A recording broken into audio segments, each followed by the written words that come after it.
చేతనైనను మృతులలో నుండి నాకు పునరుత్థానము కలుగవలనని ఆయన మరణములో సమానము గలవాడినై ఆయనను ఆయన పునరుత్థాన బలమును ఎరుగు నిమిత్తము ఆయన శ్రమలలో పాలువాడొగుట ఎట్టిదో ఎరుగు నిమిత్తమును సమస్తమును నష్టపరుచుకుని వాటిని పెంటతో సమానముగా ఎంచుకొనుచున్నాను.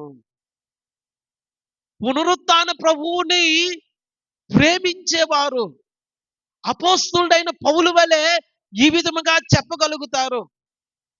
ప్రియులారా, ఒక దైవజనుడు చెప్పిన మాట, అప్పట్లో అపోస్తలుడైన పౌలు గారికి ఉండే ఆస్తి విలువ సుమారు 8 కోట్ల రూపాయలు అవుతూ ఉంటదట. ఇప్పుడు మరి ఎన్ని వేల కోట్లో